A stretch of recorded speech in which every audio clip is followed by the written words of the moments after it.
Puji Tuhan, haleluya. Kita ada karena kebaikan Tuhan, kita ada karena anugerah Tuhan yang besar dalam kehidupan kita, sehingga kita dapat menjalani hari-hari kita, itu semua karena kebaikan Tuhan dan kasih Tuhan dalam kehidupan kita. Resilient, saya tangguh dalam Tuhan. Pada hari ini kita akan sama-sama kembali belajar kebenaran firman Tuhan, yang dimana firman Tuhan dapat menguatkan kita, sekaligus juga membimbing kita bagaimana seharusnya kita menjalani kehidupan kita di dalam Tuhan.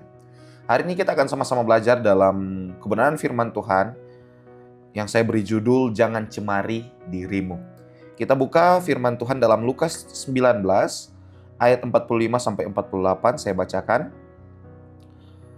Lalu Yesus masuk ke bait Allah dan mulailah ia mengusir semua pedagang di situ. Katanya kepada mereka, ada tertulis rumahku adalah rumah doa, tetapi kamu menjadikannya sarang penyamun. Tiap-tiap hari ia mengajar di dalam bait Allah, imam-imam kepala dan ahli-ahli Taurat serta orang-orang terkemuka dari bangsa Israel berusaha untuk membinasakan dia. Tetapi mereka tidak tahu bagaimana harus melakukannya sebab seluruh rakyat terpikat kepadanya dan ingin mendengarkan dia. Ya. Ini merupakan kisah yang sudah sering kita dengar, di mana Yesus menyucikan bait Allah. Nah, fakta yang ada di saat ini adalah bagaimana bukan hanya di zaman dulu, di saat ini pun bait Allah itu bisa dicemari. Kemudian ibadah bisa dicemari, dan bahkan hidup kita juga bisa dicemari. Karena kita adalah bait Allah. Kita sering berpikir bahwa yang penting saya ke gereja, banyak orang berpikir seperti itu. Yang penting saya melayani. Tapi pertanyaannya bukan itu. Melainkan apakah hidup kita masih murni di hadapan Tuhan atau tidak. Itu yang menjadi pertanyaan di saat-saat ini. Nah, kalau kita perhatikan dari kisah yang telah kita baca bersama bahwa Yesus masuk ke Yerusalem sebagai raja. Ya, kita tahu dia adalah raja. Namun hal pertama yang dia lakukan bukan memerintah, melainkan ia membersihkan bait Allah. Jadi ketika dia masuk di Yerusalem, dia sebagai raja di atas segala raja, di sana dia masuk bukan memerintah, tidak. Tetapi yang pertama dia lakukan yaitu ia membersihkan bait Allah. Kenapa? Karena ia melihat sesuatu yang tidak beres. Ya, dia mendapati sesuatu yang tidak beres, yang dimana rumah doa jadi tempat transaksi. Ya, tempat hadirat Tuhan jadi tempat kepentingan oleh beberapa orang. Ya, hal yang sama bisa terjadi dalam hidup kita di zaman sekarang ini. Yang dimana bukan hanya berbicara bait Allah secara fisik, tetapi bait Allah secara rohani. Ya, kita adalah bait Allah secara rohani. Dalam 1 Korintus 3 ayat 16, di mana dikatakan bahwa kita adalah bait Allah-nya Tuhan. Nah, kalau kita adalah bait Allah, yang menjadi pertanyaan sekarang bagaimana supaya kita tidak mencemari diri kita sendiri. Bagaimana kita tidak dicemari oleh kehidupan kita sendiri. Yang pertama ternyata bagaimana agar kita tetap menjaga bait Allah itu diri kita sendiri tetap kudus dan kita tidak mencemarinya, yaitu yang pertama menjaga hati. Hati merupakan sumber segalanya, Amsal 4 ayat 23. Ya. Dari hatilah terpancar suatu kehidupan, sehingga harus menjaga hati. Ya. Semua pencemaran dimulai dari hati. Yesus tidak hanya melihat aktivitas di bait Allah, ya. Dia melihat apa yang ada di dalam bait Allah pada waktu itu. Jadi Yesus ketika datang di Yerusalem, dia tidak hanya melihat, oh ini adalah bait Allah. Tidak. Tetapi dia melihat sampai ke dalamnya. Begitupun dalam kehidupan kita. Tuhan tidak hanya melihat luarnya kita saja. Tetapi Tuhan melihat hati kita.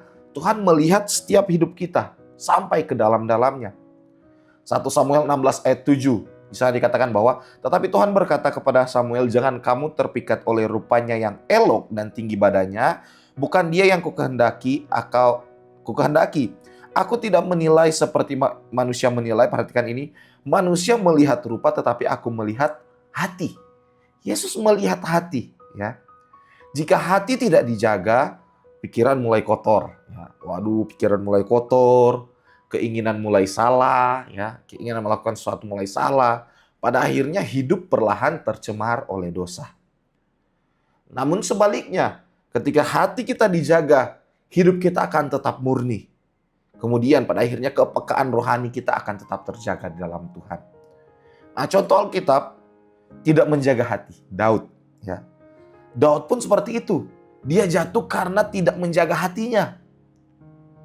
Dia menginginkan yang bukan merupakan kepunyaannya. Pada akhirnya dia jatuh, ya. Jatuh dalam dosa. Namun ada hal yang menarik yang dapat kita pelajari, bahwa ketika dia menyadari akan hal itu, dia mengambil langkah untuk berbalik kepada Tuhan. Dan akhirnya dia mengalami yang namanya dipulihkan, dibersihkan, ya. Dipulihkan dan dibersihkan kembali. Begitupun dalam kehidupan kita. Kalau kita tidak menjaga hati, begitu rawannya kita untuk jatuh dalam dosa. Karena apa? Karena kalau kita tidak menjaga hati, pada akhirnya kita akan mudah tergoda untuk melakukan yang namanya dosa. Sehingga langkah konkret yang bisa kita ambil, jaga apa yang masuk ke hidup kita. Saring pikiran, tontonan, pergaulan apapun yang masuk dalam hidup kita. Cepat bereskan hati saat mulai tidak benar. Filipi 4 ayat 8. Jadi akhirnya saudara-saudara, semua yang benar, semua yang mulia, semua yang adil, semua yang suci, semua yang manis, semua yang sedap didengar, semua yang disebut kebajikan dan patut dipuji, pikirkanlah semuanya itu.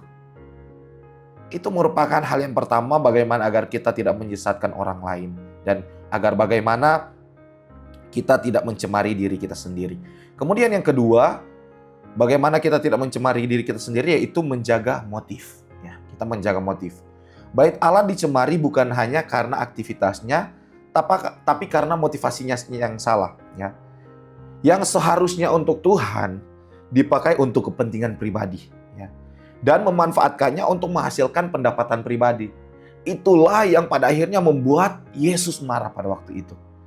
1 Korintus 10 ayat 31, apapun yang saudara lakukan, saudara makan atau saudara minum, lakukanlah semuanya itu untuk memuliakan Allah.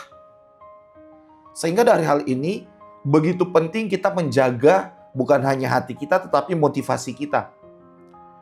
Apakah motivasi kita beribadah karena mengasihi Tuhan, atau hanya karena ingin dilihat orang lain?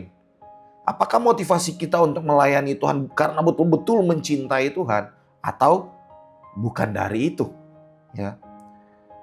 Sehingga dari hal ini kita dapat lihat contoh ketika orang tidak menjaga motivasinya, dia melayani supaya dilihat dan agar dipandang hebat orang lain, meninggikan diri sendiri.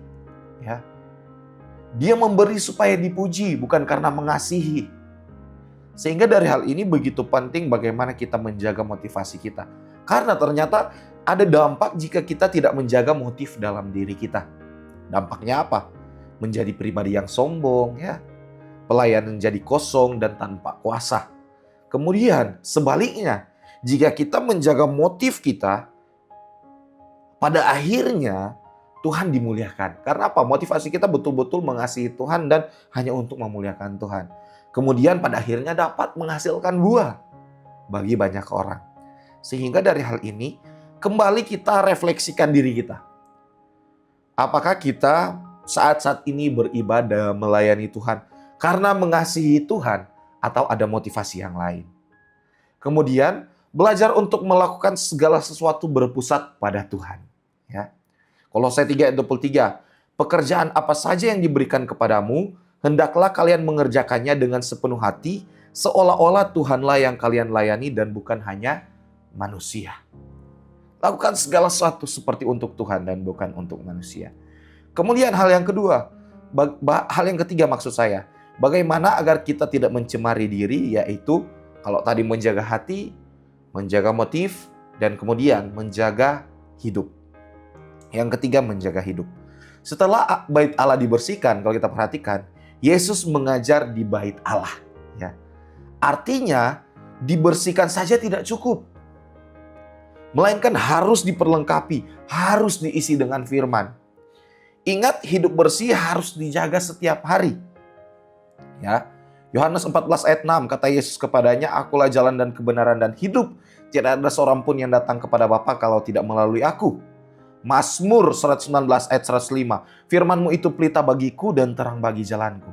Ini menunjukkan bagaimana pentingnya kita menjaga hidup kita agar tetap di jalannya Tuhan, karena Dia adalah jalan kebenaran. Dengan cara apa kita menjaga hidup? yaitu bagaimana ketika kita dibersihkan oleh Tuhan, kita diisi dengan firman. Kita diisi dengan firman. Jika hidup tidak diisi firman, pada akhirnya kosong, mudah jatuh lagi, cepat tercemar, ya.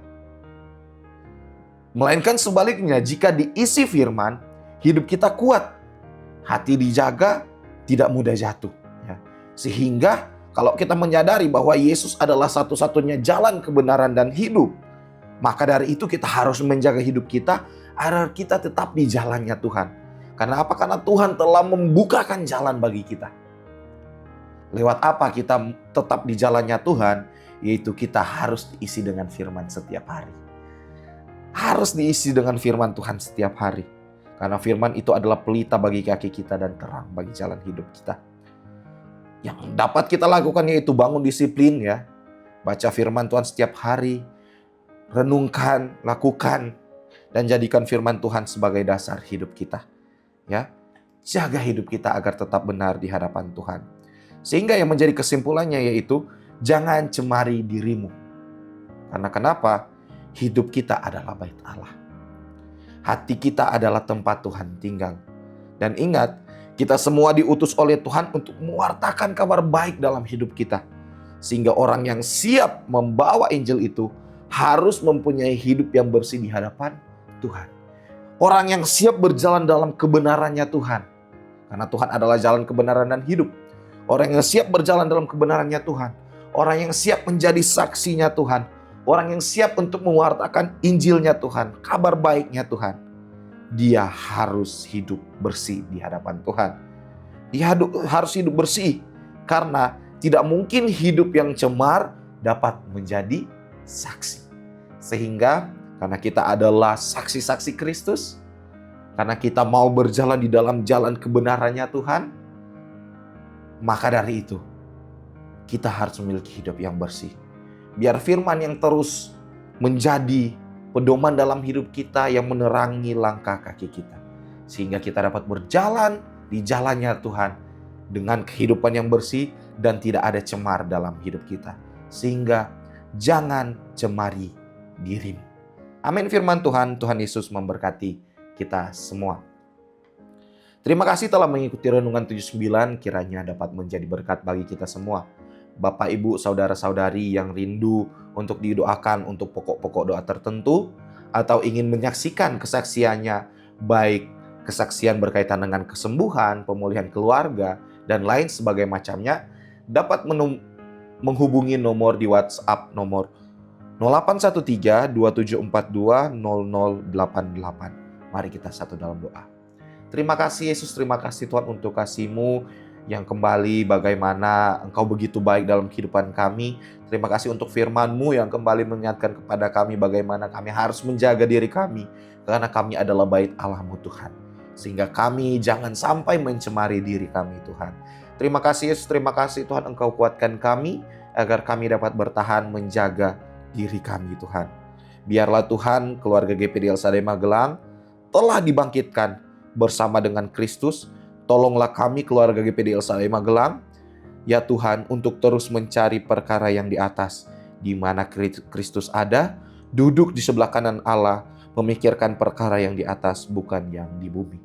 Kau berkati kami semua, biar kehendak-Mu yang jadi. Dalam nama Tuhan Yesus Kristus, haleluya, amin.